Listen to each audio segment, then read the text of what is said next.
Hi, it's about 10:30 p.m. on Wednesday, October 15th, and I just got home from a Crafters Against Fascism event. The three indivisible groups in my part of Portland and 5051 joined together to have like a craft night where people make signs for No King's Day. I was on the team for the button making crew. We had like 4 button makers going ham. There were people making big banners for the protest on Saturday, folks working on I think signs for overpassing events. And I guess I want to talk about how that went a little bit, because I've been making a lot of content that's been pretty heavy, and a lot of the news lately has been really heavy. I'm a little bit freaked out about the Supreme Court reevaluating the last portion of the Civil Rights Act. I really got up in my own head about that earlier today, and I probably will make a video right after this one discussing that, because I've taken some time to go through my thoughts and kind of de-escalate myself, bring myself down. Not down to like a negative place, but down as in like calm down.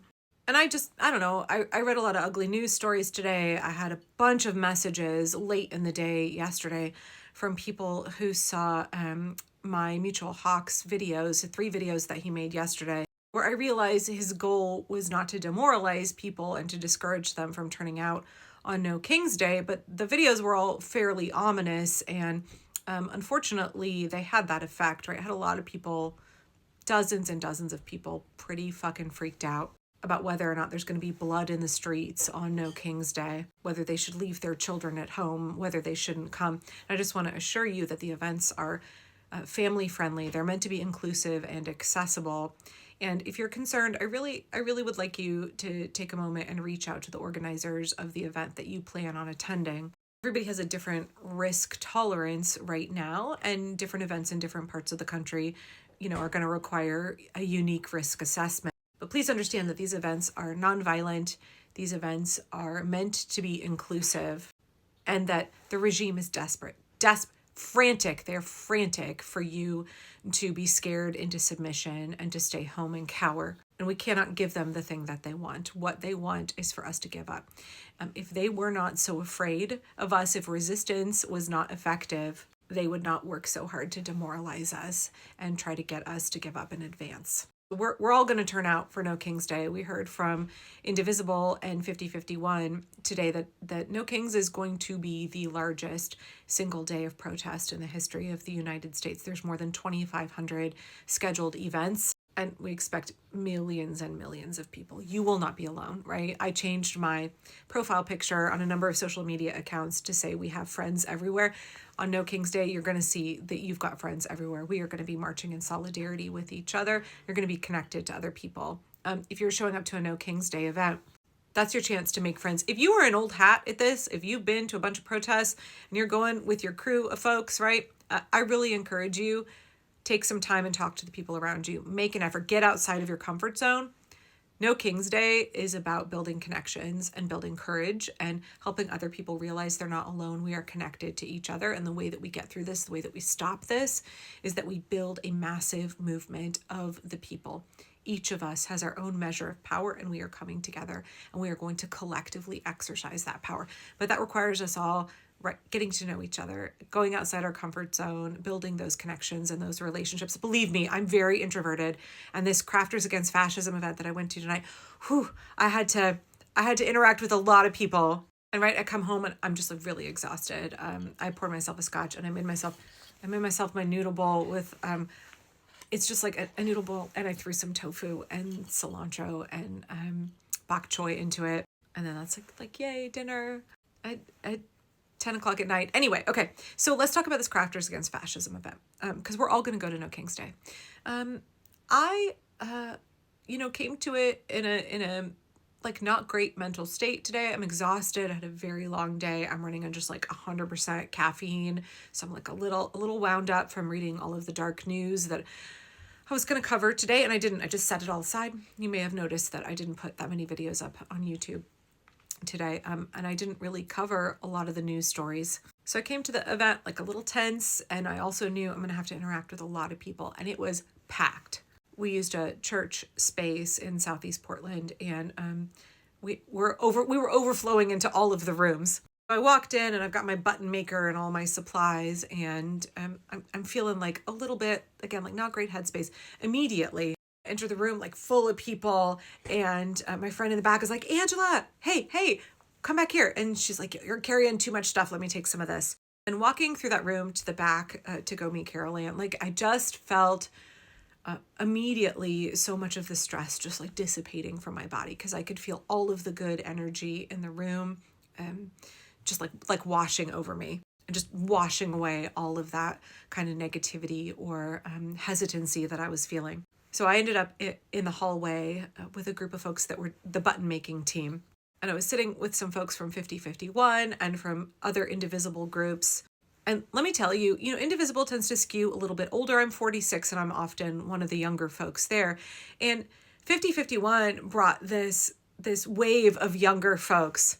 It was really, really lovely to connect with them and to hear about what they're doing and understand that we may not have like exactly the same kind of focus, right? 5051 is so good at putting on these really massive events, and Indivisible, we're kind of better at doing pop-ups, doing honkin' waves, doing overpassing. We focus on smaller events around Portland, and to have us come together and like we're joining our small events with a really big event downtown, and then we can all be in this space where we are putting together our signs, we're making our buttons. People were making bucket drums, and I'm not sure what else. There was spray painting going on outside. And it very much was giving quilting bee to me, or spinning bee. It was very much this space where we all came together to work on our individual projects. Or as in the case of the buttons, right, for our Indivisible group, it's many hands make light work. But the energy was just so good. You have 20-somethings and you have folks in their late 70s all hanging out and having conversations and joking. And it was so positive, right? We need that fellowship, that community. We need that connection. We're building those relationships, right? I mentioned in a video a couple of days ago that part of the broad-based coalition means that we don't just add more people to our Indivisible chapter. We connect with other groups, with the union groups, with other grassroots organizations, and we figure out how we can work together, how we can be allies, even if we are not necessarily aligned entirely on tactics, and we're definitely like maybe not aligned on politics all that much. We can still come together and be allies. We have a common purpose.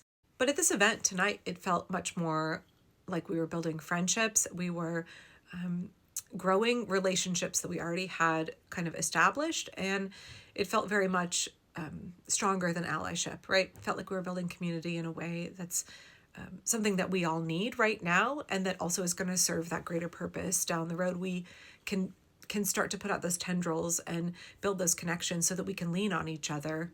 I really think there's no substitute to those in-person meetings where you have time to talk with each other.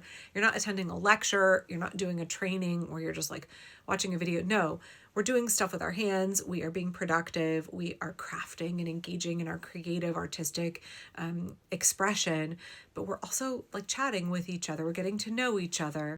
We're forging those relationships that we need as human beings, right? Community is definitely the way that we get out of this. It's what we need to sustain us. It's also what we need in order to organize effectively.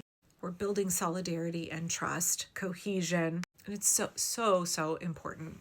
So I know that it can feel like weird to try and make time. I know it can feel maybe superfluous to make time for in-person events where you're engaging in crafts, or you're having a potluck, or you're hanging out, you're going to a concert together. I made that video recently where I was referencing one of my mutuals, Erica, about how we have to be able to party together. We have to hang out. We have to be able to relax and enjoy each other's company. And I'm telling y'all, I left this crafters meeting, first of all, like a little bit exhausted because it was a lot of extroverting for me. Also just like really filled up and really encouraged. Like I'm charged up for Saturday for No Kings. And it gives me so much hope to see how many good people, like really good people, care very much about democracy, about our city, about justice, about building a better world. Like I just, there is no substitute. Events like these are a crucial and necessary part of building a resistance movement. And also they're just like parts of a good functional community. And we need that more than ever. So I just want to encourage you, right? It's not all protesting. It's not all trainings. yeah, this meeting tonight, I really, really needed it. So thank you to everybody who came. I hope I get to hang out with some of y'all again at No Kings.